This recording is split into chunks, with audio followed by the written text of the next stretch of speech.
Assalamualaikum warahmatullahi wabarakatuh. Kembali lagi bersama saya Puspa Muslimah Amalia. Pemirsa, kali ini saya sedang berada di lokasi pangkalan gas LPG 3 kilo di daerah Jalan Benteng ya pemirsa. Jadi saya ingin menanyakan beberapa pertanyaan, kenapa sih bisa langka gitu ya gas di zaman sekarang ini.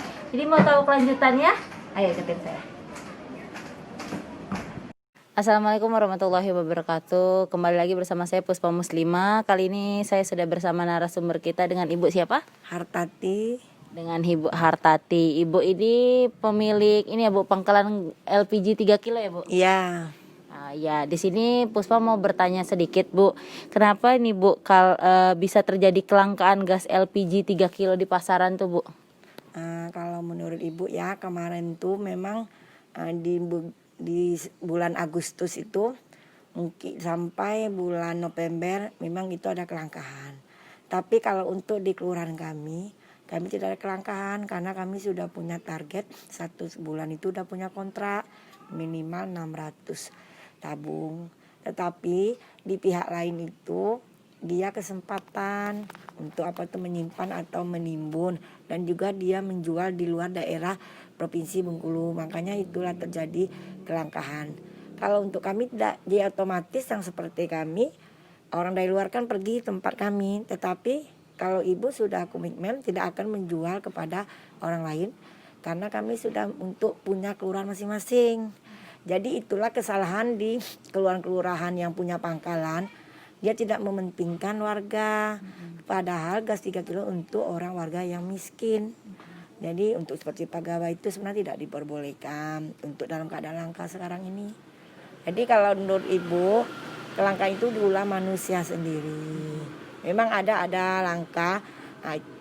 Setiap tahun itu ada berapa bulan memang yang agak pemasukannya agak dikurangin. Biasanya sebulan itu ada 1.000 jadi 800 atau 700. Jadi kesempatan lah para pangkalan ini ada yang mau mendapat untung lebih kan, dia jual ke tempat pengencer-pengencer, padahal itu tidak boleh. Tetapi setelah ditindaklanjuti kemarin sore ini, alhamdulillah stop sekarang kan banjir sekarang. Itu aja. Oh, jadi sekarang sudah kembali membaik ya Bu ya. Jadi nggak begitu langkah lagi Bu ya. Nah Bu, di sini tuh Bu sebenarnya harga jual persatuan gas LPG itu berapa ya Bu? Karena banyak yang saya temui Bu, ada yang menjual sampai 25-30 ribu Bu. Iya. Kalau kami dari pangkalan ke agen itu harga headnya itu kan 1.400. Tetapi karena ini kan nggak mungkin kan ada pajak, ada semuanya, jadi minimal kalau harga head itu. Dan juga tergantung kita kan supir tuh kadang kita mau kasih juga belanja apa, jadi ya kita harus konsultasi dulu sama si warga. Tapi kalau menurut dari Pertamina itu tidak boleh lebih dari yang harga itu 15,5. Cuman kan kalau kita sudah konsultasi jadi rata-rata kalau yang seperti pangkalan ini paling 17-18. Tapi kita udah berkesepakatan dengan warga. Yang 25 itu pengencer. Dia terlalu melebihi keuntungan. Tetapi sebenarnya kalau di dalam keadaan langka itu tidak boleh. Makanya kami ditekankan kemarin pas langka tidak boleh jual sama pengencer. Itulah.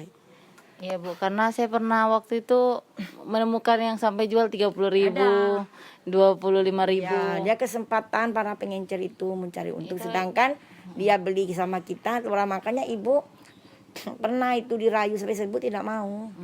Ibu mengomentkan sama warga. Itu loh. Paling kalau ada lebih baru kita kasih para pengenceran langganan di sekitar kita.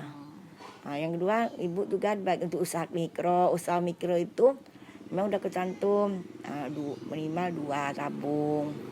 Tapi kalau pada langka minimal 1 tabung.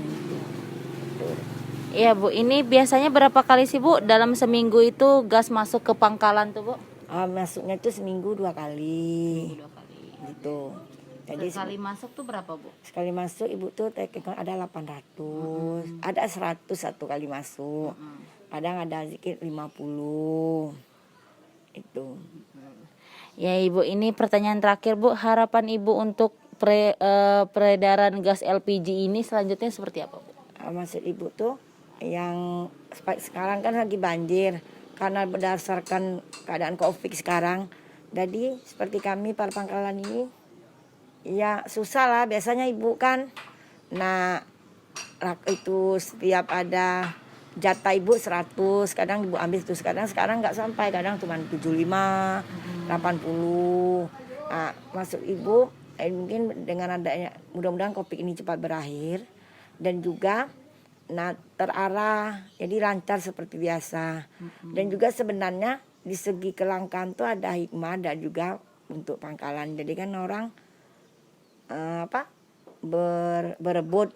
Cuman sekarang ini kalau lagi banjir, nah itu pula yang kendala ibu. Warga ini nggak mau ngerti di saat banjir ini mana ada mau nolong pangkalan. Tapi kalau saat lagi langka berebut kadang sampai kita dimarah-marah. Iya, kadang saya lihat tuh Bu, kalau lagi langka tuh udah baris orang bawa gas ya, Bu ya. Tapi alhamdulillah kalau tempat saya tidak pernah seperti itu. Karena saya menunggu warga sampai 3 hari. Jadi kami main catat. Jadi alhamdulillah lah pangkalan kami ini di agen dapat terbaik lah pangkalan saya ini. Karena kami tidak pernah pakai antri. Kedua kami udah mencatat sebelum orang langka, saya udah tahu terik-teriknya kan bakal bulan itu. Sama warga saya kasih tahu, dan juga si warga ini kan udah main daftar. Jadi saya tunggu itu tuh, kalau yang orang yang sering berbaris itu dia tuh nggak komitmen. Nah, coba dia komitmen berapa hari ini, misalnya dapatnya berapa tabung. Nah, warga nggak nunggu lama, yang kasihannya kalau warga nunggu lama sampai nggak dapat kan, yang tua-tua. Nah itulah kalau ibu sampai nunggu 3 hari para pendaftar ini nggak jual, baru ibu kasih sama orang lain. Tapi saya duankan untuk warga kelurahan tempat kami saya berkeliling itu. Baik Ibu, terima kasih telah menjawab pertanyaan-pertanyaan dari Puspa. Jadi Puspa udah tahu nih gimana, kenapa gas itu bisa langka. Ya, buat Ibu terima kasih Bu. Ya. Baik pemirsa, itulah berita yang dapat saya sampaikan pada hari ini. Saya Puspa Muslimah Amalia beserta kru yang bertugas pamit undur diri. Sekian dan terima kasih.